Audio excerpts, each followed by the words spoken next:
انسان کی شیطان کے ساتھ آخری ملاقات جو ہونے والی ہے اس کا ذکر اس کے اندر موجود ہے۔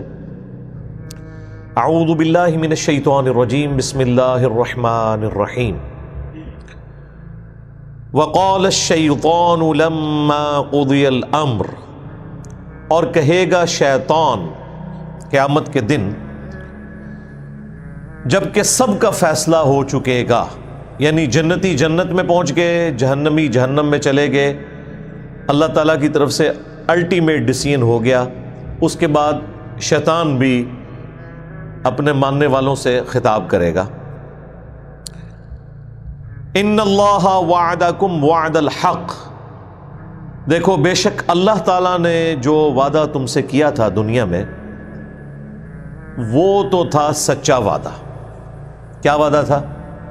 کہ جو میرے نبیوں کی پیروی کرے گا میں اسے ہمیشہ کی جنتوں میں داخل کروں گا، اور جو انبیاء کی نافرمانی کرے گا اس کا ٹھکانہ الٹیمیٹلی جہنم کی آگ ہونے والی ہے۔ وَلِعَوْذُ بِاللَّهِ تَعَالَى اللہم اجرنا من النار، اللہم انا نسألک جنت الفردوس مع النبیین والصدیقین والشہداء والصالحین، آمین۔ تو شیطان کہے گا دیکھو اب تو حق واضح ہو چکا ہے، بے شک جو اللہ نے تم سے وعدہ کیا تھا نا وہ پورا کر دیا، جو جنتیوں کے حق میں وعدہ کیا تھا اہل ایمان کے حق میں وہ بھی درست ثابت ہو گیا، اور جو جہنمیوں کے لیے اہل کفر کے لیے وعدہ کیا تھا وہ بھی پورا ہو گیا۔ وَوَعَدْتُكُمْ فَأَخْلَفْتُكُمْ، اور جو میں نے تم سے وعدہ کیا تھا تو میں اپنے وعدے کی خلاف ورزی کرتا ہوں۔ یعنی میں نے کیا وعدہ کیا تھا؟ دنیا میں لمبی امیدیں دلائی ہوئی تھی۔ ایک تو ڈائریکٹلی وہ لوگ ہیں جو شیطان کی عبادت کرنے والے لوگ ہیں، ایک وہ جو اہل ایمان میں سے ہوں یا اللہ کے ماننے والے ہیں، ان کو بھی شیطان لمبی امیدیں دلاتا ہے کہ ابھی کافی زندگی پڑی ہے، اللہ کے راستے پہ آ جاؤں گا ایک نہ ایک دن، اور یوں انسان دنیا سے اچانک اچک لیا جاتا ہے، اور اس کی زندگی میں وہ لمحہ نہیں آتا کہ جب وہ واقعتاً اللہ تعالیٰ کا تابع فرمان ہو کر زندگی کو بسر کرے۔ تو یہ شیطان جو ہے وہ جھوٹے وعدے اس کو دلاتا ہے۔ ایک اور وعدہ جو شیطان دلاتا ہے کہ اللہ تعالیٰ بڑا غفور رحیم ہے، معاف کر دے گا، at the end of the day اس نے سب کو چھوڑ دینا ہے۔ دیکھو کوئی ماں اپنے بچے کو جہنم میں نہیں پھینک سکتی، تو یہ کیسے ہو سکتا ہے کہ اللہ تعالیٰ اپنے بندوں کو جہنم میں پھینکے؟ یہ تو اللہ تعالیٰ کی رحمت کے بھی خلاف ہے۔ یہ بھی شیطان نے جھوٹے وعدے دلائے ہیں۔ یہ جھوٹے اور فراڈ پہ مبنی وعدے اس لیے ہیں کہ اس طرح کی کوئی تعلیم اللہ تعالیٰ کی طرف سے اپنی کتابوں میں یا اپنے پیغمبروں کے ذریعے انسانیت تک نہیں پہنچائی گئی۔ قرآن کا مقدمہ تو بالکل ڈیفرنٹ ہے، اور جو لوگ پہلی دفعہ قرآن کو پڑھتے ہیں ترجمے کے ساتھ اپنی نیٹو لینگویج کے اندر، وہ کہتے ہیں یہ تو کتاب بات ہی کچھ اور کر رہی ہے، اس کا کانفیڈنس لیول ہی بہت ہائی ہے، اور بالکل سٹریٹ فارورڈ کتاب ہے، کوئی لگی لپٹی بات نہیں، ڈائریکٹلی ہے کہ مانو گے بچ جاؤ گے، نہیں مانو گے تو مارے جاؤ گے۔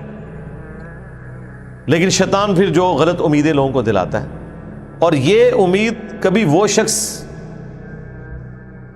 نہیں اس کے پیچھے چلے گا، اس جعلی اور جھوٹی امید کے پیچھے، جس نے قرآن پڑھا ہوا ہے، اللہ یہ کہ کوئی آنکھیں بند کر لے، ورنہ قرآن کا مقدمہ بالکل ون سائیڈڈ ہے۔ قرآن پڑھنے والا کبھی بھی اس رزلٹ پہ نہیں پہنچے گا کہ اللہ تعالیٰ نے سب کو چھوڑ ہی دینا ہے۔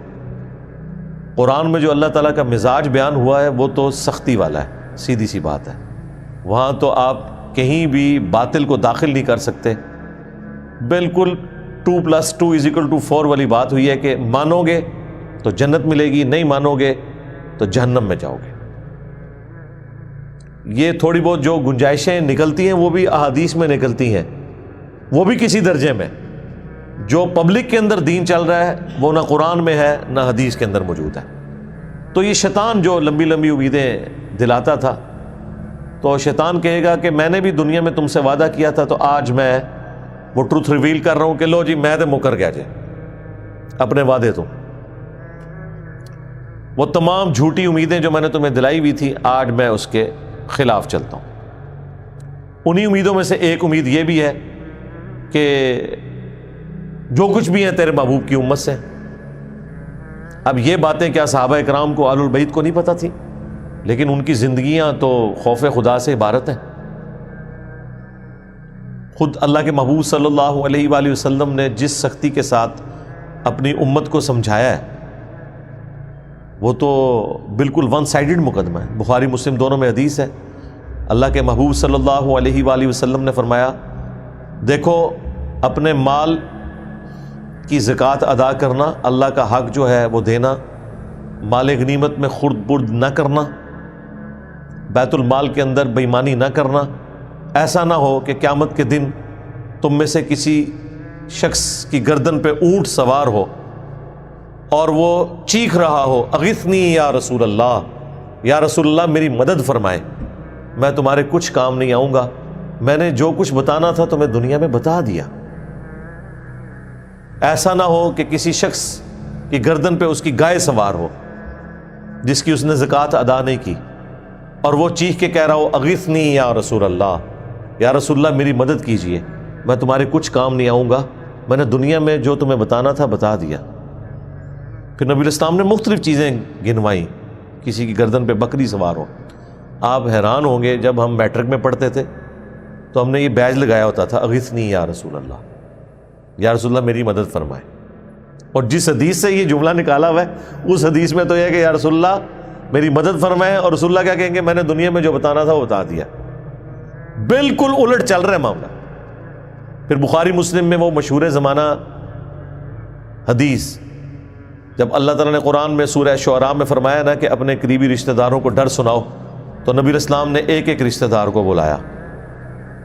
اے نبی کے چچا عباس، میرے مال سے جو لینا ہے لے لے، اگر اللہ کے حضور پکڑا گیا تو میں تیرے کچھ کام نہیں آؤں گا. اے نبی کی پھوپھی صفیہ، میرے مال سے جو لینا ہے وہ لے لے، اگر اللہ کے حضور تو پکڑی گئی تو وہاں میں تیرے کچھ کام نہیں آؤں گا. اے نبی کی بیٹی فاطمہ، میرے مال سے جو لینا ہے وہ لے لے، یعنی دنیا میں اس کا مالک ہوں، لیکن اگر اللہ کے حضور تو پکڑی گئی تو میں تیرے کچھ کام نہیں آؤں گا. حالانکہ سیدہ فاطمہ ڈیفینیٹلی جنتی عورتوں کی سردار ہیں. بیسیکلی ان کو سینٹرڈ کر کے ہمیں بتایا جا رہا تھا کہ اگر کوئی فراڈیا آپ کو یہ کہے کہ میرے سلسلے میں بیعت ہو جاؤ، میں تمہیں جنت میں اپنے ساتھ لے کے جاؤں گا، تو آپ نے سمجھ لینا ہے کہ ایک کہانی ہے. بالکل اس لیے نبی اسلام نے یہ بتایا. پھر صحیح مسلم میں حدیث ہے، جسے اس کے عمل نے پیچھے چھوڑ دیا اس کا نسب اسے آگے نہیں لے کے جا سکتا. ہاں اگر جس کے اعمال درست ہے پھر اسے فائدہ ہو سکتا ہے نسبت کا. پھر حسن و حسین ہی جنتی نوجوانوں کے سردار ہیں، نبی اسلام کی بیٹی ہی جنتی عورتوں کی سردار ہے، لیکن یہ صرف نسبت کی وجہ سے نہیں ہے، اعمال بھی ایسے. دوسری طرف حضرت نوح علیہ السلام کا بیٹا، نسبت کوئی کام نہیں آئی کیونکہ اس کے عمل نے اس کو پیچھے چھوڑ دیا. تو شیطان قیامت کے دن اعلان کر دے گا، جو میں نے دنیا میں تم سے وعدہ کیا تھا نا، میں تو آج اعلان برات کر رہا ہوں تم سے. یعنی دیکھیں اینڈ ٹائم پہ آ کے وہ دھوکہ دے جائے گا. ہمیں تو ویسے دنیا میں ہی پتہ ہے، اور یہ اللہ تعالیٰ کی شفقت ہے کہ اس نے اس دنیا میں آخرت کی فلم چلا دی ہے. یعنی یہ ہونے کے بعد اگر پتہ چل رہا ہو تو انسان کہے گا کاش مجھے دنیا میں پتہ چل جاتا نا تو میں اپنا راستہ درست کر لیتا. تو سرکار دنیا میں پتہ چل چکا ہے، پیپر آؤٹ ہو چکا ہے، اس کے جوابات بھی بتا دیے گئے ہیں. صرف پیپر نہیں آؤٹ ہوا، جواب بھی بتا دیے گئے. اب کوئی شخص خود ہی بدبخت ہے کہ وہ پیغمبروں کا راستہ چھوڑ دے اور شیطان کے راستے کے اوپر چلے. ابھی تو جناب ذرا اگلے الفاظ سنیں، وَمَا كَانَ لِيَ عَلَيْكُم مِّن سُلْطَان، اور مجھ میں تو ایسی کوئی قدرت نہیں تھی تمہارے معاملے میں کہ میں تم پر کوئی زور زبردستی کر سکتا، إِلَّا أَن دَعَوْتُكُمْ، سوائے اس کے کہ میں تمہیں دعوت دیتا تھا. لیں جی یہ مقدمہ بھی بالکل کلیئر ہے کہ جو لوگ دنیا میں کہتے ہیں کہ ہم سے شیطان نے یہ کام کروایا اور اس کی پلی لیتے ہیں، کیا خود ہوتا ہے. شیطان نے اس حوالے سے تو کروایا ہوتا ہے کہ وہ دعوت دیتا ہے، اس حوالے سے شیطان نے نہیں کروایا ہوتا کہ وہ زبردستی کرواتا ہے. یہ ذہن میں رکھیے گا، وہ صرف دعوت دیتا ہے. وہ تو یوسف علیہ السلام نے بھی کہا تھا کہ شیطان نے میرے بھائیوں اور میرے درمیان جدائی کر دی، لیکن یوسف علیہ السلام کے کہنے کا مقصد یہ نہیں تھا کہ میرے بھائی بے قصور ہیں، نہ، انہوں نے معافی مانگی ہے، دعوت دی شیطان نے، ظاہر شیطان نے تو دعوت دینی ہے۔ تو یہاں پر واضح ہے کہ شیطان قیامت کے دن کہے گا کہ مجھے تم پر کوئی زور نہیں تھا سوائے اس کے کہ میں تمہیں صرف بلاتا تھا برائی کی طرف، اور دنیا میں اچھائی کی طرف بلانے والے لوگ اور وہ سگنلز زیادہ آتے ہیں آپ کی زندگی میں ایز کمپیئر ٹو برائی کے۔ اگر آپ لسٹ ڈاؤن کریں اپنے بچپن سے لے کے جوانی تک، ماں باپ، رشتہ دار، ٹیچرز، دوست، احباب، زیادہ تر لوگ آپ کو اچھائی کی طرف بلا رہے ہوتے ہیں۔ وہ لوگ بھی جو خود برائی پہ چل رہے ہوتے ہیں نا، وہ بھی آپ کو اچھائی کا ہی درس دے رہے ہوتے ہیں، تو سگنلز تو وہاں سے بھی آ رہے ہوتے ہیں۔ یہ تو انسان کی اپنی مرضی ہے نا کہ وہ اچھا سگنل لیتا ہے یا برا سگنل لیتا ہے۔ تو شیطان صرف دعوت دیتا تھا دنیا میں، زور کوئی نہیں تھا۔ اس کو میں ایک مثال سے سمجھاتا ہوں اکثر، کہ اگر زمین و آسمان کے سارے شیاطین مل کے سب سے بڑے بے نمازی کو بھی نماز پڑھنے سے روکنا چاہیں، اور دوسری طرف گورنمنٹ کی طرف سے اناؤنسمنٹ ہو جو مسجد کی پہلی صف میں جماعت سے نماز ادا کرے گا اسے $1000 دیے جائیں گے، دوسری صف والے کو $500، تیسری صف والے کو $300، تو سارے شیاطین مل کے بھی ایک بے نمازی کی نماز نہیں چھڑوا سکتے۔ پھر وہ شیطان کا زور کہاں چلا گیا؟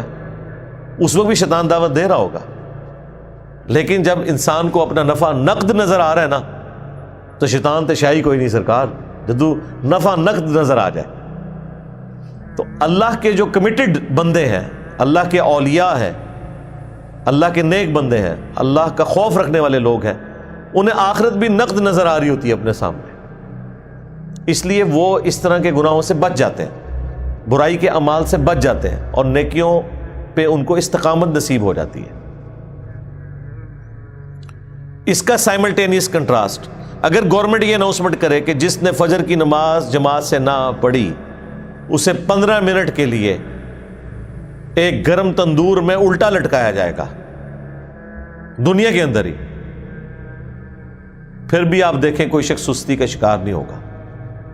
اگر واقعی ایسا ہو جائے، آپ اپنے ملکوں میں دیکھ لیں، یہاں کے بگڑے ہوئے لوگ جب یورپ اور امریکہ میں جاتے ہیں کوئی قانون کی خلاف ورزی نہیں کرتے، انہیں پتہ ہے یہاں پہ سگنل توڑنے کے اوپر اتنا بڑا جرمانہ ہے، اور وہاں 15-20 سال گزارنے کے بعد پاکستان میں جیسے ہی لینڈ کرتے ہیں تو فوراً یہاں پہ قانون توڑنا شروع کر دیتے ہیں۔ دنیا میں بھی ہم نے دیکھ لیا کہ جب چیک ہوتا ہے نا آپ کے اوپر، فزیکل چیک، پھر یہ انٹلیکچوئل جو چیک ہے یہ خود بخود ختم ہو جاتا ہے، جو مرضی آپ کو برائی کی طرف ابھارے آپ وہ برائی نہیں کریں گے۔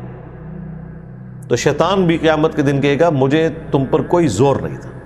آج تک کبھی ایسا نہیں ہوا کہ کوئی شخص نماز پڑھنے کے لیے مسجد میں جائے اور اس کے سامنے شیطان فزیکلی مسجد کے دروازے پہ کھڑا ہو اور کہ میں نے تمہیں اندر نہیں جانے دینا، نیور، یا وہ بازو سے پکڑ کے کہیں اور پھینک دے، ایسا کبھی بھی نہیں ہوگا، اسے زور ہی کوئی نہیں ہے۔ اور یہ بھی نہیں ہوگا کہ اذان کی آواز سن کر آٹومیٹکلی آپ کے قدم مسجد کی طرف چل پڑے، ہاں وہ اللہ نے آپ کو اختیار دیا ہوا ہے، اسی کے بدلے آپ کو جنت ملنے والی ہے۔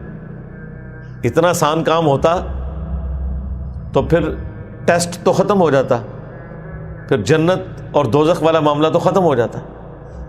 بخاری مسلم میں حدیث ہے، اللہ تعالیٰ نے جنت کو ناگوار چیزوں سے ڈھانپ رکھا ہے اور دوزخ کو خوشگوار چیزوں سے ڈھانپ رکھا ہے، یعنی جنت تک پہنچنے کے لیے آپ کو ناگوار چیزوں کا سامنا کرنا پڑے گا، نمازوں کی مشقت، غسل کی مشقت، روزوں کی مشقت، حلال اور حرام میں تمیز کرنے کی مشقت، یہ ساری ناگوار ہیں طبیعت کے اوپر چیزیں۔ اور جہنم کو اللہ تعالیٰ نے خوشگوار چیزوں سے ڈھانپ رکھا ہے، یعنی تمام شہوات، گناہ کے کام جن میں دنیا میں اللہ نے لذت رکھی ہوئی ہے، وہ ہمارے ٹیسٹ کے طور پہ وہ جہنم یعنی دوزخ میں لے جانے والے۔ اور اس کی ایکسپلینیشن اس حدیث سے ہوتی ہے مشہور زمانہ، جامعہ ترمذی، ابو داؤد، نسائی، ابن ماجہ میں حدیث ہے۔ حضرت جبرائیل علیہ السلام کو اللہ تعالیٰ نے فرمایا جب جنت کو پیدا کیا کہ جا کے جنت کو دیکھ کے آؤ۔ جب وہ واپس آئے انہوں نے کہا یا اللہ مجھے نہیں لگتا کہ کوئی شخص تن من دھن نہیں لگا دے گا اس جنت میں پہنچنے کے لیے، کوئی ایسا شخص نہیں ہوگا، سارے کے سارے اس جنت کے لیے کوشش کریں گے۔ پھر اللہ تعالیٰ نے جنت کو ناگوار چیزوں سے ڈھانپ دیا اور حضرت جبرائیل علیہ السلام سے کہا کہ اب ذرا جنت کو دیکھو جا کے۔ انہوں نے جب دیکھا نا کہ جنت تک پہنچنے کے لیے یہ ہرڈلز عبور کرنی پڑیں گی، مشقتیں اٹھانی پڑیں گی، حلال اور حرام میں تمیز کرنی پڑے گی، واپس آئے تو اللہ تعالیٰ نے فرمایا کہ سنا۔ انہوں نے کہا یا اللہ مجھے نہیں لگتا کہ کوئی شخص جنت میں پہنچنے میں کامیاب ہوگا، جتنا مشکل ٹیسٹ رکھتی ہے۔ پھر اللہ تعالیٰ نے جہنم کی طرف بھیجا، واپس آئے، پوچھا، ان کا یا اللہ کون بدبخت ہوگا جو اس جہنم کے لیے کوشش کرے گا؟ مجھے تو نہیں لگتا کہ کوئی شخص ایسا عمل کرے کہ جہنم تک پہنچ جائے۔ پھر اللہ تعالیٰ نے جہنم کو یعنی دوزخ کو شہوات سے، خوشگوار چیزوں سے ڈھانپ دیا، ان کی لذتوں سے، لیکن ہے حرام کام۔ پھر اللہ تعالیٰ نے فرمایا اب جا کے جہنم کو دیکھ۔ جب دیکھا انہوں نے کہا کہ مجھے نہیں لگتا کہ کوئی شخص بچ سکے گا، کسی نہ کسی طریقے سے پہنچ جائے گا اس جہنم کے اندر۔ تو یہ بڑا سینسٹیو مسئلہ ہے۔ شیطان قیامت کے دن کہے گا کہ میرا کوئی زور نہیں سوائے اس کے کہ میں نے تمہیں دعوت دی تھی، فاستجبتم لی، پس تم نے میری دعوت قبول کر لی۔ یعنی دعوت مؤذن بھی دے رہا تھا اذان کے ذریعے مسجد میں، اور دل سے بھی سگنل آ رہے تھے۔ انسان کی اپنی انسٹنکٹ کے اندر موجود ہے، جھوٹ بولنا برا ہے، سچ بولنا اچھا ہے، یہ ہر انسان کو پتا ہے۔ کسی کو دھوکہ دینا برا ہے، کسی کے ساتھ خیر خواہی کرنا اچھا ہے۔ تو ہماری انسٹنکٹ کے اندر اللہ تعالیٰ نے اچھائی اور برائی کی تمیز رکھ دی ہے۔ فَأَلْهَمَهَا فُجُورَهَا وَتَقْوَاهَا۔ یہ جو قرآن کی تعلیمات ہیں، انبیاء اکرام کی جو وحی ہے، یہ تو نور علی نور ہے۔ آلریڈی ہماری انسٹنکٹ کے اندر نور موجود ہے اچھائی اور برائی میں تمیز کرنے کا، انبیاء کی دعوت کے بغیر بھی موجود ہے۔ لیکن یہ انبیاء کی دعوت کے ذریعے اللہ تعالیٰ نے حجت تمام کی ہے کہ کوئی شخص قیامت کے دن، سورہ النساء میں آتا ہے نا کہ ہم نے رسولوں کو، انبیاء کو اس لیے بھیجا کہ اللہ کے خلاف کوئی حجت نہ قائم کر سکے۔ رسولوں کے آنے کے بعد کوئی بالکل ہی گیا گزرا آدمی تھا، ہٹ دھرمی پہ اڑا ہوا تھا، اس کے لیے بھی حجت تمام ہو جائے کہ مجھے بتا دیا گیا تھا دنیا میں، تو میں نے تو صرف تمہیں دعوت دی تھی اور تم نے وہ میری دعوت قبول کر لی۔ فلا تلومونی، تو آج کے دن مجھے ملامت مت کرو، مجھے برا نہ کہو۔ شیطان کہہ رہے ہیں میرے خلاف بھی کلپ نہیں ریکارڈ کرانا، کلپ ریکارڈ کروانا ہے تو وَلُومُوا أَنفُسَكُمْ، اپنے آپ کو ملامت کرو۔ وہ پنجابی میں محاورتاً بولا جاتا ہے نا، منو نہ پیٹ، اپنی جان نو پیٹ۔ آج مجھے ملامت نہ کرو، اپنی جان کو ملامت کرو۔ ما انا بمصرخکم، میں آج کے دن تمہاری کوئی فریاد نہیں سن سکتا، کوئی مشکل کشائی تمہارے ساتھ نہیں کر سکتا۔ وما انتم بمصرخی، اور نہ تم کوئی میری مدد کر سکتے ہو۔ دیکھ لیں بالکل اس نے سب کچھ چھوڑ دیا۔ اگر کوئی امید بھی تھی کسی شیطان کے اوپر تو وہ بھی ختم ہو گئی۔ یہ شیطان وہ بڑا شیطان بھی ہوگا اور اس کے جتنے چیلے ہیں وہ بھی شیاطین۔ ان بزرگوں کے بارے میں بھی آیا ہوا ہے سورۃ الاعراف کے اندر کہ جب کبھی بھی کوئی امت جہنم میں داخل کی جائے گی تو وہ اپنے بزرگوں کے اوپر لعنت بھیجے گی اور کہے گی اے اللہ ہمارے بزرگوں کو ڈبل عذاب دے کہ ان کی وجہ سے ہم گمراہ ہوئے۔ اللہ تعالیٰ فرمائے گا تم دونوں کے لیے ڈبل عذاب ہے۔ اور جب وہ جہنم میں پہنچیں گے تو ان کے پھر بزرگ کہیں گے ہاں بھائی کوئی فائدہ تو نہیں ہوا، دیکھو تمہارے لیے بھی ڈبل عذاب ہے۔ سورۃ العذاب میں بھی آیا اینڈ پہ جا کے، کیونکہ ہر آنے والا اپنے بعد آنے والے کے لیے تو بزرگ ہی ہے نا، اس کے لیے وہ غلط لیگیسی چھوڑ کے جا رہا ہے نا۔ انی کفرت بما اشرکتمونی، بے شک میں کفر کرتا ہوں، اس معاملے میں انکار کرتا ہوں جو تم میرے ساتھ شریک ٹھہرایا کرتے تھے من قبل، آج سے پہلے، یعنی میں اس کا بھی انکار کرتا ہوں۔ تم نے اپنا بیڑا غرق خود کیا، اگر تم نے مجھے شریک ٹھہرایا اللہ کے مقابلے پہ، اپنی نفسانی خواہشات کو شریک ٹھہرایا، تو میں اس سے بھی انکاری ہوں، میرا کوئی لینا دینا نہیں، میں نے تو صرف دعوت دی تھی، برائی پہ تم خود چلے، اگر تم نے اللہ کے مقابلے پہ مجھے کھڑا کیا تو مجرم تم ہو، میں اعلان برات کرتا ہوں۔ ان الظالمین لہم عذاب علیم، بے شک جو ظالم ہے ان کے لیے دردناک عذاب ہے۔ اللہم اجرنا من النار۔ دیکھ لیں جی، جن پہ تکیہ تھا وہی پتے ہوا دینے لگے، شیطان کے اوپر تکیہ کر کے بیٹھے ہوئے تھے، شیطان کے ایجنٹوں کے اوپر تکیہ کر کے بیٹھے ہوئے تھے، جن بزرگوں کے اوپر تکیہ کر کے بیٹھے ہوئے تھے وہ تو خود جہنم میں پہنچ گئے۔ تو ادھر جا کے تو اللہ ہی کی بادشاہت ہے، دنیا میں بھی اللہ کی بادشاہت ہے، لیکن دنیا میں اللہ تعالیٰ نے کھلی چھٹی دی ہوئی ہے، آخرت میں اللہ تعالیٰ نے چھٹی نہیں رکھی، پھر وہ تو ہار اور جیت کے فیصلے کا دن ہے، یوم التغابن ہے۔ یہ جو سورہ ابراہیم کی آیت نمبر 22،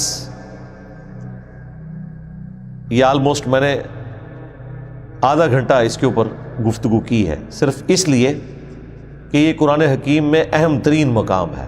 شیطان کے حوالے سے جو مارکیٹ کے اندر عقائد اور نظریات پھیلے ہوئے ہیں نا، ایک آیت ان تمام عقائد اور نظریات کو غلط ثابت کر دیتی ہے۔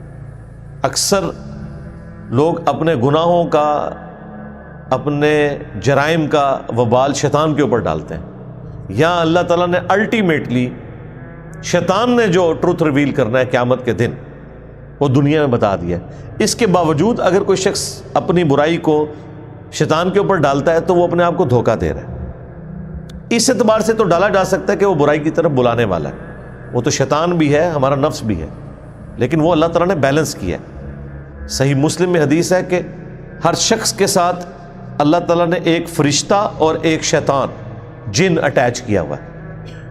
فرشتہ اسے اچھائی کی طرف بلاتا ہے اور شیطان یعنی جن وہ برائی کی طرف بلاتا ہے، تو اللہ نے بیلنس کیا ہوا ہے۔ دعوت دونوں طرف سے آ رہی ہے، آپ کوئی اچھائی کا کام کریں، اندر سے آپ کو تھپکی ملتی ہے کہ بڑا اچھا کام کیا، اگرچہ آپ کو اس کے لیے مشقت بھی اٹھانی پڑے، لیکن دل سکون پکڑتا ہے کہ یار نہیں، یہی کرنا چاہیے تھا، خیر ہے، اللہ تعالیٰ اجر دینے والا ہے۔ یہ فرشتے کے ذریعے تھپکی ملتی ہے۔ اور اگر برائی کا کام ہو جائے تو دل جو ملامت کرتا ہے کہ غلط کام کیا، ایسا نہیں کرنا چاہیے تھا، تو فرشتہ اللہ نے ساتھ اٹیچ کیا ہوا ہے۔ اسی صحیح مسلم کی حدیث میں جب ایک صحابی نے جرأت کر کے پوچھا، یا رسول اللہ آپ کے ساتھ بھی شیطان اٹیچ ہے؟ آپ نے فرمایا ہاں میرے ساتھ بھی شیطان اٹیچ تھا، لیکن اللہ نے اسے میرا مطیع کر دیا، وہ مجھے اب نیکی کی طرف ہی بلاتا ہے۔ یعنی نبی علیہ السلام کے ساتھ جو شیطان اٹیچ تھا وہ مسلمان ہو گیا، اور یہ اللہ تعالیٰ کا ایک خاص کرم، چونکہ انبیاء اکرام اللہ تعالیٰ کے مخلص بندے ہیں، چنے ہوئے بندے، ان کو اللہ تعالیٰ بچا لیتا ہے۔ ایک لفظ ہے مخلص، مخلص کہتے ہیں اخلاص، کمٹمنٹ شو کرنے والا، مخلص جسے اللہ اپنے لیے خالص کر لے، وہ صرف انبیاء اکرام ہوتے ہیں علیہم السلام۔ لہذا قصہ آدم اور ابلیس میں جہاں کہیں شیطان کا یہ جملہ آتا ہے نا کہ میں تیرے بندوں کو گمراہ کر دوں گا سوائے ان کے کہ جو تیرے مخلص بندے ہوں گے، وہاں مخلص بندوں سے مراد صرف انبیاء ہے۔ انبیاء کے بعد کوئی بھی مخلص نہیں ہے، سب کے سب مخلص ہیں، انہوں نے اپنی محنت سے ہی بچنا ہے۔ لیکن انبیاء کے کیس میں اللہ تعالیٰ کی رحمت، اس کی اسپیشل پروٹیکشن، وہ انہیں برائی سے بچا لیتی ہے۔ اس طرح کی پروٹیکشن عام بندوں کے کیس میں بھی کبھی کبھار اللہ تعالیٰ چاہے تو فرما سکتا ہے، لیکن اللہ کا کوئی وعدہ نہیں ہے کہ ضرور ایسا کرے گا، وہ خود ہی اس نے بچنا ہے تو بچنا ہے، اور اسی میں اس کے لیے انعام ہے۔ حضرت یوسف علیہ السلام کے بارے میں قرآن میں آیا نا کہ اس عورت نے یوسف کا قصد کیا، یوسف بھی قصد کر لیتا اگر اپنے رب کی برہان دلیل نہ دیکھتا۔ یعنی اللہ تعالیٰ نے کلیئر کر دیا کہ یوسف علیہ السلام کو ہم نے بچایا، اور پھر اس کے ساتھ آیا کہ بے شک ہمارے وہ مخلص بندوں میں سے تھے، ہم نے ان کو اپنے لیے خالص کر لیا تھا۔ اللہ نے انبیاء کو اپنے لیے خالص کر لیا۔ باقی لوگ محنت کے ذریعے اپنے آپ کو اللہ کے لیے خالص کرتے ہیں، اور انبیاء اکرام کو اللہ تعالیٰ خود سے اپنے لیے خالص کر لیتا ہے، کیونکہ ان کو اللہ تعالیٰ نے انسانیت کا امام بنانا ہوتا ہے، ان کی اسپیشل پروٹیکشن ہوتی ہے، تکلیف سے وہ بھی گزرتے ہیں، آزمائش سے وہ بھی گزرتے ہیں، اور جو گناہ کی لذت ہے وہ والا معاملہ انبیاء کے ساتھ بھی اٹیچ ہوتا ہے کہ ان کے لیے بھی گناہ میں لذت موجود ہوتی ہے، لیکن اللہ تعالیٰ ان پہ خاص کرم فرماتا ہے، اللہ کے خوف اور تقوی کا ایسا ان پہ غلبہ ہوتا ہے کہ گناہ کی لذت پھر پیچھے رہ جاتی ہے۔ لیکن یہ نہیں ہے کہ لذت ان کے لیے نہیں ہے، ورنہ تو ان کا ٹیسٹ ختم ہو جائے، ان کی تو پھر باقی لوگوں پہ فضیلت بھی ختم ہو جائے۔ لذت ہونے کے باوجود وہ خوف خدا کی وجہ سے، اللہ کے اسپیشل کرم کی وجہ سے بچ جاتے ہیں۔ اس کو آپ دنیا میں ایک مثال سے سمجھیں، آپ کو کئی دن کا فاقہ ہو اور آپ کے سامنے آپ کی مرضی کا کھانا رکھ دیا جائے، بریانی یا چکن پلاؤ یا چکن قورمہ، جیسے ہی آپ روٹی کو ہاتھ لگائیں اور کوئی کلین شیف بندہ آ کے آپ کے کان میں کہہ دے کہ یہ جو علماء نے آپ کی دعوت کی ہے نا، اس کھانے میں زہر ملایا ہوا ہے، آپ کو نہ علماء کی داڑھی نظر آئے گی نہ پگڑی، بھلے جھوٹی خبر بھی ہو، آپ یہ بھی نہیں کہیں گے نہیں اتنے بڑے بڑے بزرگ کیسے جھوٹ بول سکتے ہیں، میں کھا کے چیک کروں گا۔ کھا کے چیک کرنا ہے، کھا کے دے تو آگے پہنچ جانا ہے۔ تو اگر کوئی شخص آپ کے کان میں آ کے یہ بات کر دے تو نہ صرف آپ اس کھانے سے رک جائیں گے بلکہ وقتی طور پہ آپ کی بھوک بھی مار جائے گی۔ اور یار اتنے بھوکے لوگ اتنے شوق سے کھانا لے کے بیٹھتے ہیں، بیوی کو ایسی بات کر دیتی ہے بندہ ادھر لقمہ پھینک دیتا ہے، اے بھیا جی کھانا ڈھونڈ میں کہ کھانا ہے کہ یہ دنیا میں ہوتا ہے۔ اور زہر ہو اگر تو کوئی سوچ بھی نہیں سکتا۔ بالکل یہی معاملہ ایسا ہوتا ہے کہ انبیاء کرام علیہ السلام کو اس گناہ میں چھپا ہوا زہر نظر آ جاتا ہے، انہیں وہ بریانی کی خوشبو قورمے کی خوشبو اٹریکٹ ہی نہیں کرتی، کیونکہ جب آپ کا دھیان کسی چیز کی برائی کی طرف چلا جائے نا، آپ کو کہ جی چھوڑے جی زہر کو، خوشبو دیکھیں بریانی کی کیسی ہے، آپ کہیں گے جی لعنت ہے اس خوشبو کے اوپر کہ جس کے اندر میری موت چھپی ہوئی ہے۔ خوشبو بھی اس کی جو ہے نا اٹریکٹ کرنا آپ کو بند کر دے گی۔ ایک اور مثال، موٹر وے پہ آپ کبھی سفر کریں، جو بندے پہلی دفعہ موٹر وے پہ جاتے ہیں نا، تو ظاہر ہے جو دونوں طرف کی گرینری ہے، خوبصورتی ہے، اور بالکل ایک دنیا سے الگ آپ جا رہے ہوتے ہیں ٹریولنگ کرتے ہوئے، انجوائے کرتے ہیں۔ لیکن اگر آپ پبلک ٹرانسپورٹ میں سفر کر رہے ہیں اور آپ کو سخت پیشاب آیا ہوا ہے اور ڈرائیور کہتا ہے جی کہ اگلا سٹاپ تو آئے گا 50 کلومیٹر بعد، اس سے پہلے تو میں نے گاڑی کوئی نہیں روکنی، اور اس بس کے اندر کوئی انتظام بھی ٹوائلٹ کا موجود نہیں ہے، اس سخت تکلیف کے اندر اگر آپ کو کہ او دیکھ کتنا سونا درخت ہے یار، آپ کو کیا اس درخت کی خوبصورتی اٹریکٹ کرے گی؟ نہیں، آپ کی ٹوٹل توجہ اس وقت یہ ہوگی کہ کسی طریقے سے میری عزت بچ جائے اور میں اس تکلیف سے نکل جاؤں۔ یہ نہیں ہے کہ اس چیز کی خوبصورتی ختم ہو گئی ہے، وہ اپنی جگہ موجود ہے، لیکن آپ کسی سٹیٹ آف مائنڈ ڈیفرنٹ میں چلے گئے۔ جن لوگوں کو اللہ کا خوف ہوتا ہے، اسپیشلی انبیاء کرام علیہ السلام، وہ گناہوں سے بچتے اس لیے ہیں کہ اللہ تبارک و تعالی ان کے اوپر ان چیزوں کی حقیقت کھول دیتا ہے۔ صحیح بخاری میں حدیث ہے، ایک یہودیہ نے نبی علیہ السلام کی دعوت کی اور اس کے اندر زہر ملا دیا، چھوٹا گوشت تھا، بکری کا گوشت، اور آپ بڑے شوق سے تناول فرماتے تھے. آپ نے جیسی بوٹی اپنی زبان پہ رکھی اس بوٹی میں سے آواز آئی کہ مجھ میں زہر ہے, تو نبی علیہ السلام نے وہ تھوک دی. لیکن اس سے پہلے کچھ صحابہ کھا چکے تھے, وہ شہید ہو گئے. ابو داؤد میں آتا ہے کہ قصاص سے پھر اس عورت کو بھی قتل کروایا گیا. البتہ نبی علیہ السلام کی زبان پہ رکھنے کی وجہ سے اس زہر کا اثر آپ کے اندر چلا گیا. اور پھر 4 سال کے بعد جب نبی علیہ السلام کی وفات کا وقت قریب آیا تو اللہ تعالیٰ نے اس زہر کو واپس کیا اور آپ کی ڈیتھ اس زہر کے اثر کی وجہ سے ہوئی. بخاری میں آتا ہے اے عائشہ جو خیبر کے موقع پہ مجھے زہر دیا گیا وہ مسلسل میری رگیں کاٹ رہا ہے. تو یہ ایک معجزانہ معاملہ ہے.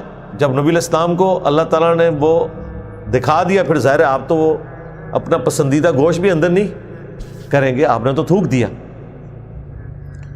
تو شیطان جتنا مرضی مزین کر کے پیغمبروں کے سامنے, اللہ کے نیک بندوں کے سامنے برائی کو پیش کرے, بہرحال جب ان کی توجہ اس عذاب کی طرف جاتی ہے, اس تکلیف کی طرف جاتی ہے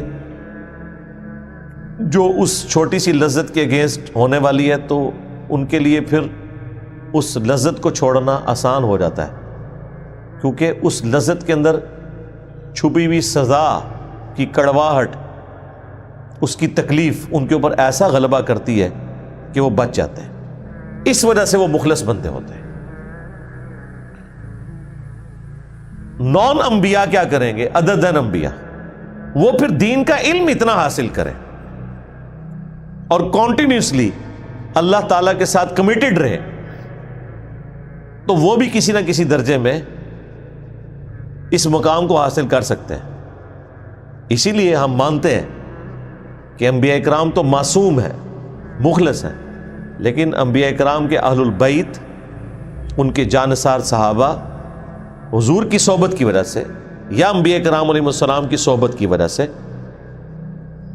بہرحال اس لیول پہ پہنچ جاتے ہیں کہ ان سے بھی گناہ پھر سرزد نہیں ہوتا, کیونکہ گناہ کی برائی اور اس کا عذاب ان پہ عیاں ہو چکا ہوتا ہے. اس کی وجہ سے کبھی بھی ان کا ہاتھ اس طرف بڑھتا نہیں ہے. جس کا ہاتھ ایک دفعہ گرم استری سے جل جائے نا, وہ دوبارہ ٹھنڈی استری کو بھی اس طریقے سے ہاتھ نہیں لگاتا, یوں کر کے صرف چیک کرتا ہے, بھلے اسے یقین ہو یہ ٹھنڈی بھی ہے, رسک کوئی نہیں لیتا نا. تو جن کے اوپر آخرت کی حقیقت کھل چکی ہوتی ہے, اللہ تعالیٰ کے عذاب کی حقیقت کھل چکی ہوتی ہے, وہ بچ جاتے ہیں پھر اس طرح کی چیزوں سے. وَأُدْخِلَ الَّذِينَ آمَنُوا وَعَمِلُوا الصَّالِحَاتِ جَنَّاتٍ, اور داخل کیا جائے گا ان لوگوں کو کہ جو ایمان لے کر آئے اور نیک اعمال کیے, باغات میں, جنات تجری من تحتها الانہار, ایسے باغات جن کے نیچے ندیاں بہتی ہوں گی, خالدین فیہا, وہ رہیں گے اس میں ہمیشہ, باذن ربہم, اپنے رب کے حکم سے, تحیتہم فیہا سلام, اور وہاں ایک دوسرے کو وہ جو دعا دیں گے وہ سلام کے ساتھ ہی ہوگی. دنیا میں بھی مسلمانوں کو جو گریٹنگز سکھائی گئی ہیں کہ جب بھی مسلمان دوسرے مسلمان سے ملے السلام علیکم کہے, ایون قبرستان جا کے مردوں کو آپ نے کہنا ہے السلام علیکم. جنت میں بھی سلامتی سلامتی ہوگی. اللہ کا نام بھی ہے السلام. فرض نماز کے بعد جو صحیح مسلم میں دعا ہے, اللہم انت السلام ومنک السلام تبارکت یا ذا الجلال والاکرام, اے اللہ تو سلام ہے اور سلامتی تیری طرف سے ہے. تو جنت میں بھی مسلمان جب دوسرے مسلمان سے ملے گا تو اس پہ سلامتی بھیجے گا. سلامتی سے بہتر کوئی دعا نہیں ہو سکتی. الم تر کیف ضرب اللہ مثلا کلمۃ طیبۃ,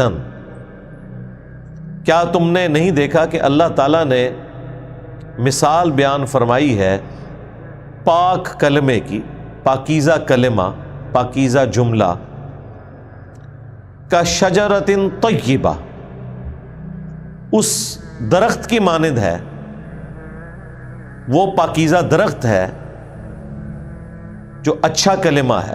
اچھا کلمہ کوئی بھی اچھا کلمہ, سب سے اچھا کلمہ لا الہ الا اللہ, جامعہ ترمذی میں حدیث ہے سب سے بہترین کلمہ لا الہ الا اللہ اور سب سے بہترین دعا الحمدللہ ہے۔ لا الہ الا اللہ سے بڑا کوئی کلمہ نہیں ہو سکتا۔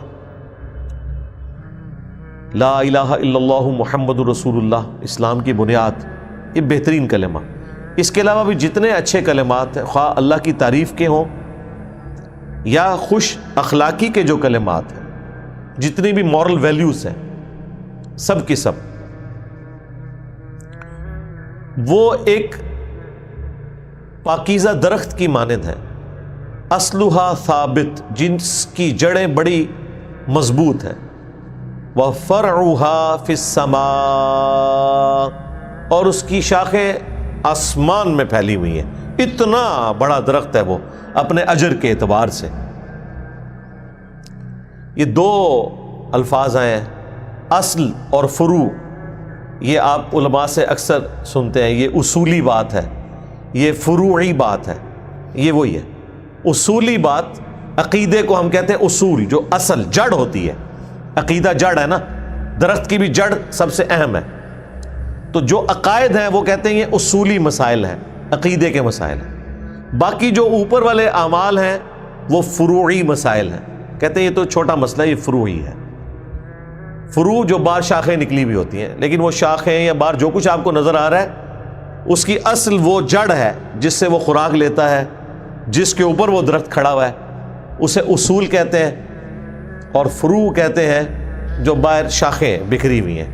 تو اللہ تعالیٰ فرما رہا ہے کہ جو اچھے کلمات ہیں، اور اس میں سب سے ٹاپ آف لسٹ کلمہ طیبہ، اور کلمہ طیبہ کی ٹرم بھی یہیں سے ڈیوائز کی گئی ہے پہلے کلمے کے لیے، لا الہ الا اللہ محمد رسول اللہ صلی اللہ علیہ وآلہ وسلم۔ وہ اس درخت کی مانند ہے کہ جس کی جڑیں بہت مضبوط ہیں، اور اس کے تو فروع بھی، اوپر شاخیں بھی اتنی کہ آسمان میں پھیلی ہوئی ہیں۔ اور اس درخت کی خوبی کیا ہے؟ تؤتی اکلھا کل حین باذن ربھا، وہ درخت پھر مسلسل پھل دے رہا ہے اپنے رب کے حکم سے، یعنی اس درخت کے اوپر خزاں بھی نہیں آتی، اور مسلسل پھل دے رہا ہے۔ پھل توڑتے ہیں، نیا پھل لگ جاتا ہے۔ جنت میں تو ہر درخت ہی ایسا ہوگا، تو دنیا میں بھی یہ والے جو درخت ہیں ان کے اگینسٹ جنت میں بھی درخت لگ رہے ہیں۔ جو آپ اچھے کلمات سبحان اللہ، الحمدللہ، لا الہ الا اللہ، اللہ اکبر کہتے ہیں، اس کے اگینسٹ جنت میں بھی درخت لگتے ہیں، ان کو بھی فنا نہیں ہے۔ وَيَضْرِبُ اللَّهُ الْأَمْثَالَ لِلنَّاسِ لَعَلَّهُمْ يَتَذَكَّرُونَ، اور اللہ تعالیٰ یہ مثالیں بیان فرماتا ہے لوگوں کے لیے تاکہ وہ اس سے نصیحت حاصل کر لیں، اسے خوب ذہن نشین کر لیں۔ مثال بیان کرنے سے بعض اوقات بات سمجھ آ جاتی ہے۔ ہر بندے کا تو انٹلیکچوئل لیول اتنا نہیں ہوتا کہ وہ دقیق باتوں کو سمجھ سکے۔ بعض اوقات مثال ایسی ہوتی ہے جو لوگوں کو جلدی سمجھ آ جاتی ہے۔ تو یہ درخت والی مثال ایسی ہے جو ایک ان پڑھ بندے کو بھی اس کی کامن آبزرویشن کے اندر بھی موجود ہے کہ واقعی جو درخت مضبوط جڑوں کے اوپر کھڑا ہوتا ہے، پھلدار درخت ہوتا ہے، وہی اصل درخت ہے، اور اسی سے انسان نفع حاصل کر سکتا ہے، برکت حاصل کر سکتا ہے۔ اور یہ ہے وہ روحانی کلمہ لا الہ الا اللہ محمد رسول اللہ۔ اب سائملٹینیس کنٹراسٹ آ رہا ہے، جو خبیث کلمات ہیں، شرکیہ کلمات ہیں، بد اخلاقی پر مبنی کلمات ہیں، شیطانی کلمات ہیں، برائی سے ریلیٹڈ کلمات ہیں، وہ تمام کے تمام کلمات، ان کے لیے اللہ تعالیٰ نے مثال بیان کی ہے۔ وَمَثَلُ كَلِمَةٍ خَبِيثَةٍ، اور مثال خبیث کلمات کی، برے کلمات کی، وہ چاہے گالی گلوچ ہو یا برائی کا ذکر کرنا ہو، اس کی مثال كَشَجَرَةٍ خَبِيثَةٍ اجْتُثَّتْ، وہ اس خبیث درخت کی مانند ہے جو اکھاڑ لیا جائے من فوق الارض، زمین کے اوپر سے، یعنی جس طرح یہ جھاڑیاں ہوتی ہیں نا، وہ آپ دیکھتے ہیں کہ جھاڑیوں کو آپ فوراً اکھاڑ لیتے ہیں کیونکہ ان کی جڑیں نیچے تک نہیں ہوتی ہیں، ان کو صاف کرنا کوئی مشکل کام نہیں ہوتا، اس کو آپ ویسے ہاتھ سے پکڑ کے بھی اکھاڑ لینا تو وہ اکھڑ جاتی ہے، لیکن درخت کو تو نہیں کوئی اکھاڑ سکتا۔ ما لها من قرار، اور انہیں کوئی قرار بھی نہیں ہوتا۔ ظاہر ہے کہ اس طرح کی جھاڑیاں تو درختوں کے لیے نقصان دہ ہوتی ہیں، وہ جھاڑیاں تو ویسے ہی جلا کے راکھ کر دی جاتی ہیں، ان سے اس طرح کا کوئی نفع حاصل نہیں ہوتا کہ اس سے کوئی پھل نکل آئے۔ اب یہ جو اگلی آیت آ رہی ہے نا، آیت نمبر 27، یہ ایک کریٹیکل آیت ہے، اس کے کانٹیکسٹ میں حدیث بھی موجود ہے بخاری اور مسلم کے اندر، وہ میں بعد میں بیان کروں گا۔ یثبت اللہ الذین آمنوا بالقول الثابت، اللہ تعالیٰ ثابت قدم رکھتا ہے اہل ایمان کو اس پختہ قول کے اندر۔ اب ظاہر ہے کہ یہاں قول سے مراد وہ ہے جو اوپر اللہ تعالیٰ نے اسے کلمہ طیبہ کہا ہے، پاکیزہ کلمات، لا الہ الا اللہ محمد رسول اللہ صلی اللہ علیہ وآلہ وسلم، یا کوئی بھی اچھا کلمہ اللہ کے ذکر کا، اللہ کی حمد کا، اس کی تسبیح کا۔ تو اللہ تعالیٰ فرما رہا ہے کہ اہل ایمان کو اللہ تعالیٰ ثابت قدم رکھتا ہے اس پختہ قول کے اندر، یعنی اللہ کے ایک ہونے کی گواہی، پیغمبروں کو ماننے کی گواہی، آخرت کے دن کی گواہی، کتابوں پہ ایمان لانے کی گواہی، فی الحیات الدنیا، اس دنیا کی زندگی میں بھی، وفی الآخرہ، اور آخرت کی زندگی میں بھی۔ اللہم اجعلنا منہم ربنا آتنا فی الدنیا حسنہ وفی الآخرۃ حسنۃ وقنا عذاب النار اللہم من احییتہ منا فاحیہ علی الاسلام ومن توفیتہ منا فتوفہ علی الایمان آمین۔ یہ آیت مبارکہ کا حصہ اللہ کے محبوب صلی اللہ علیہ وآلہ وسلم نے تلاوت کیا اس موقع پر جس موقع پر آپ صلی اللہ علیہ وآلہ وسلم نے قبر میں ہونے والے امتحان کا ذکر کیا بخاری اور مسلم میں۔ آپ صلی اللہ علیہ وآلہ وسلم نے فرمایا کہ بے شک تمہیں قبروں میں آزمایا جائے گا اور تم سے میرے متعلق بھی سوال ہوگا، ما کنت تقول فی حق ھذا الرجل، اس مرد کے بارے میں تمہارا دنیا میں کیا عقیدہ تھا۔ اور پھر نبی الاسلام نے یہ آیت تلاوت کی،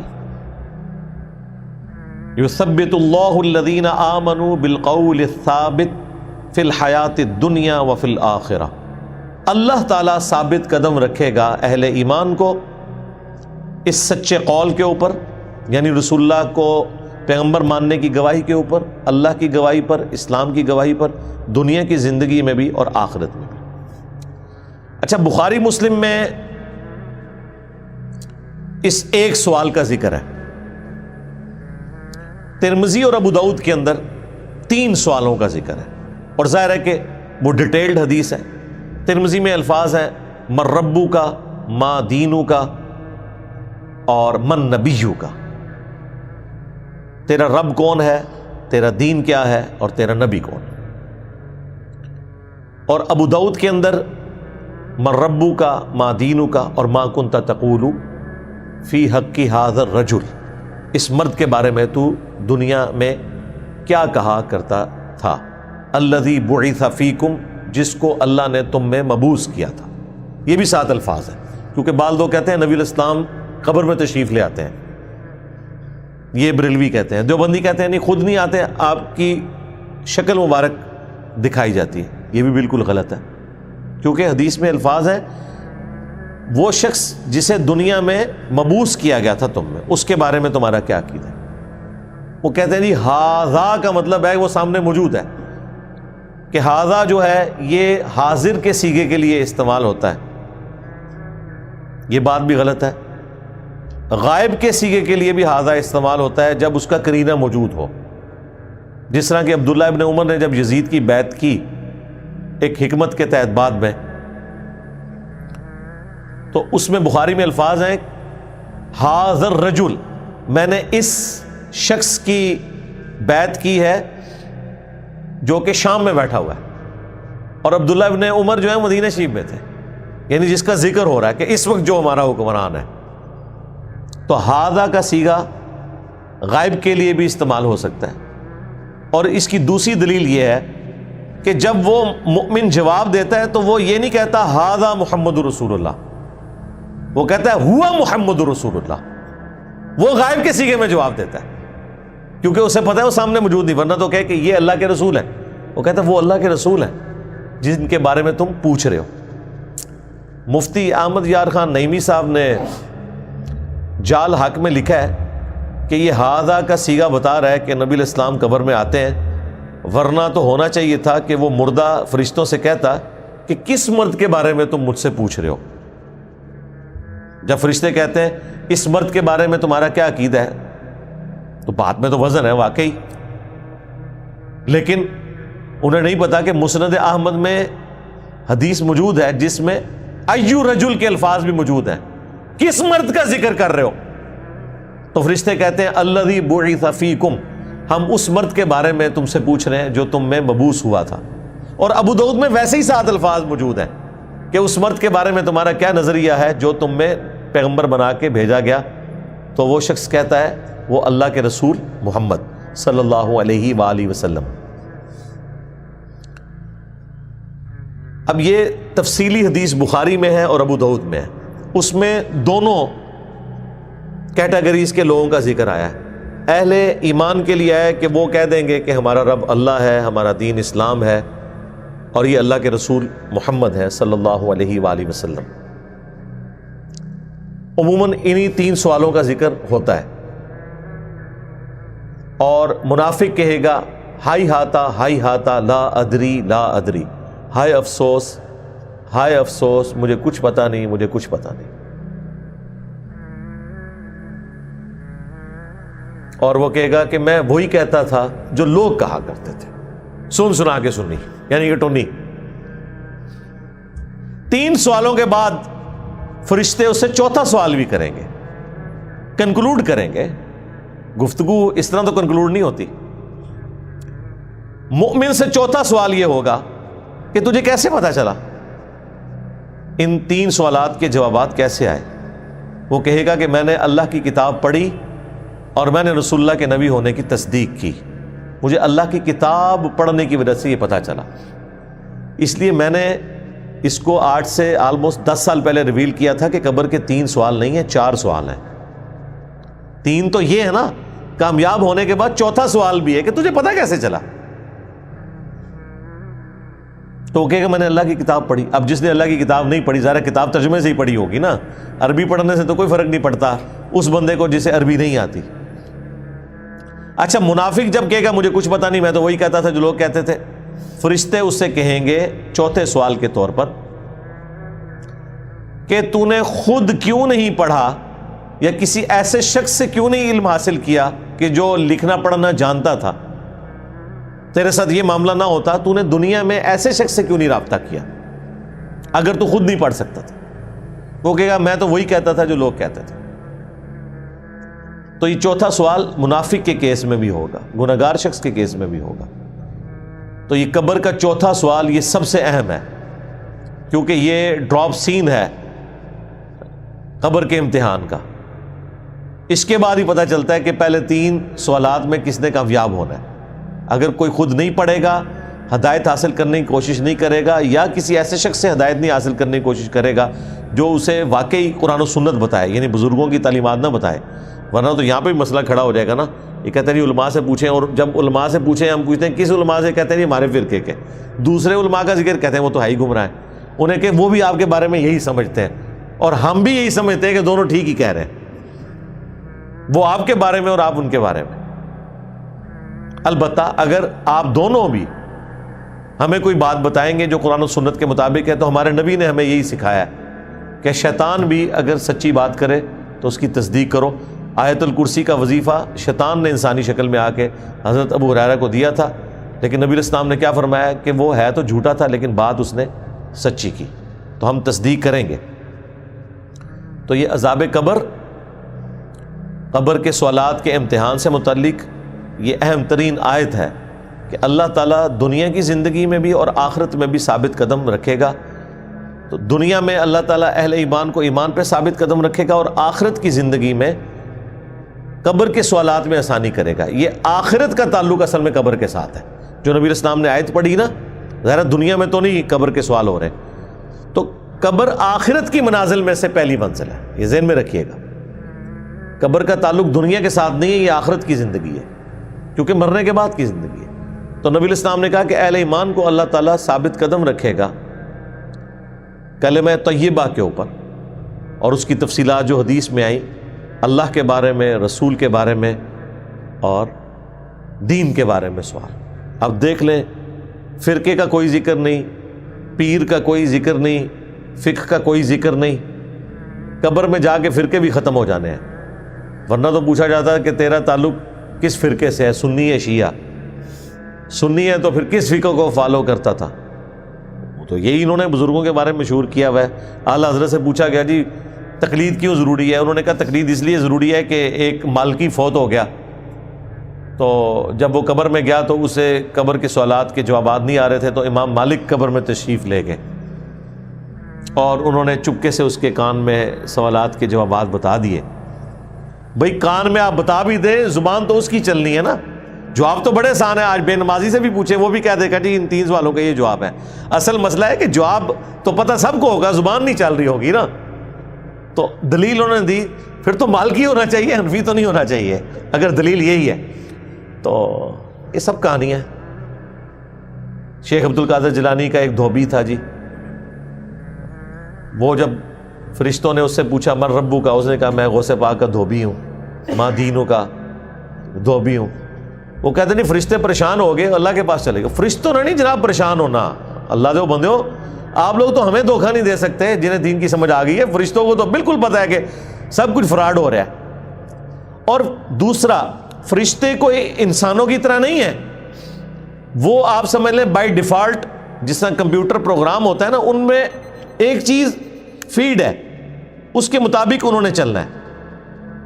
جیسے یہ اسٹاپ واچ ہے, اس میں بھلے کوئی کافر سیل ڈالے کوئی مسلمان ڈالے, ایک بار ٹائم آپ سیٹ کر دیں گے, آپ انگلی سے دبائیں گے اس نے آن ہونا ہے, دوبارہ دبائیں گے اس نے آف ہونا ہے. گھڑی کو نہیں پتا یہ انگلی کون سی ہے, میرے مالک کی ہے, چور کی ہے, کافر کی ہے, مسلمان کی ہے, کیونکہ یہ اس سے باہر جا ہی نہیں سکتی. فرشتوں کو اللہ نے یہی بتایا ہوا ہے کہ جو 3 سوالات کے جوابات دے دے, اس کو چوتھا سوال یہ پوچھنا ہے کہ تجھے کیسے پتا چلا, تو وہ آگے سے بتا دے گا کہ میں نے قرآن پڑھا, یا اگلے انبیاء کا ماننے والا تھا تو ان انبیاء کا ذکر کر دے گا. اور جو جوابات نہ دے سکے تم نے ان سے پوچھنا ہے تو وہ آگے سے یہی کہے گا, اور یہ اس لیے کہ ہمیں نبی الاسلام نے بتایا.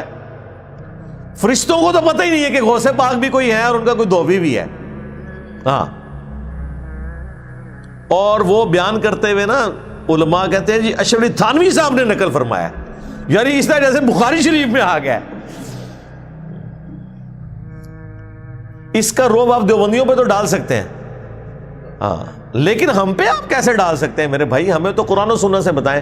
ہم تو کہیں گے کہ بھائی جس نے آپ کو یہ واقعہ بتایا ہے اس سے تو پہلے ہم یہ پوچھیں گے کہ کس نے اس قبر میں کیمرہ فٹ کیا ہوا تھا. آپ کیمرہ لگا بھی دیں تو کوئی قبر کا عذاب تو دیکھ ہی نہیں سکتا, سیدھی سی بات ہے. نہ ان سوالات کی کوئی ریکارڈنگ کر سکتا ہے. یہ کس جھوٹے نے آپ کو بتایا؟ یہ شیطان نہیں آپ کو بتایا, آپ کے بڑے نے, تاکہ آپ لوگوں کو قرآن و سنت کے ساتھ جوڑنے کی بجائے بزرگوں سے جوڑا جائے. بھائی نبی الاسلام بتا رہے ہیں کہ جو سوالات کے جوابات دے گا وہ ہوگا کہ جس نے قرآن پڑھا ہوگا, اور ناکام وہ ہوگا جس نے دین کو سیریس نہیں لیا ہوگا. اچھا, نبی الاسلام تو بتا رہے ہیں کہ اس کا حل کیا ہے, یہ اس حال کو نہیں مان رہے, یہ کہہ رہے ہیں آپ غوث پاک کے دھوبی بن جائیں. یہ حال ہے, پھڈا ڈال کے بیٹھ گیا. اللہ دے بندے ہو, بخاری مسلم میں ہے کہ جب وہ سوالات کے جوابات نہیں نہ دیتا تو فرشتے اسے ایک ایسا گرز مارتے ہیں کہ بالکل زمین کے برابر ہو جاتا ہے, اور اس کی چیخ و پکار دنیا کی ہر مخلوق سنتی ہے سوائے جنوں اور انسانوں کے. وہ سن لیں تو بے ہوش ہو جائیں. غوث پاک دا توبی تے جھگڑا تھے تک گل ہی نہیں پہنچنی. جس نے 3 سوال ختم, چوتھا آنا ہے, 5ویں نمبر دے ہوتے کوڑا ہی آنا ہے, وہ ہوتے غوث پاک دا توبی. فرشتوں کو تو پتہ ہی نہیں بھائی, یہ آپ کے بنائے ہوئے دنیا میں بزرگان دین ہیں جن کا کوئی لینا دینا نہیں ہے اللہ کے نبی علیہ السلام کی تعلیمات کے ساتھ. اگر ان بزرگوں نے یہ خرافات پھیلائی ہیں, اور اگر انہوں نے نہیں پھیلائی, تو وہ اللہ کے حضور بری ہیں. سارا جرم پھر ان لوگوں کا ہے جنہوں نے شیخ عبد القادر جیلانی کی طرف یہ جھوٹ منسوب کیا ہے. سیدھی سی بات ہے. تو یہ آیت اس موقع پہ نبی علیہ السلام نے تلاوت فرمائی. وَيُضِلُّ اللَّهُ الظَّالِمِينَ، اور اللہ تعالیٰ بھٹکا دیتا ہے ظالموں کو، یعنی ان کو چھوڑ دیتا ہے، ان کی کھلی چھٹی کر دیتا ہے، وہ اپنے برائی کے راستے پہ چلتے رہے۔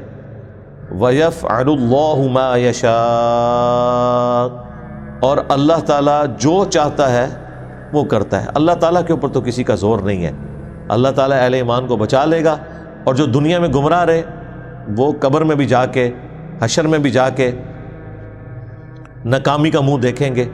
اللہ جو چاہتا ہے کرتا ہے۔ مراد یہ کہ یہ اللہ کی بادشاہت ہے کہ جو شخص پیغمبروں کی پیروی کرے گا ان کے لیے انعام ہوگا، یہ اللہ کی مرضی ہے، اور یہ اللہ کی مرضی ہے کہ جو نبیوں کی نافرمانی خود کرے گا پھر اللہ تعالیٰ آخرت میں اس کے لیے کوئی معافی والا معاملہ نہیں کرے گا، پھر اللہ تعالیٰ اسے اسی گمراہی میں بھٹکنے دے گا اور جہنم کے عذاب میں پھینکے گا جس نے اللہ اور اس کے پیغمبروں کی نافرمانی کی۔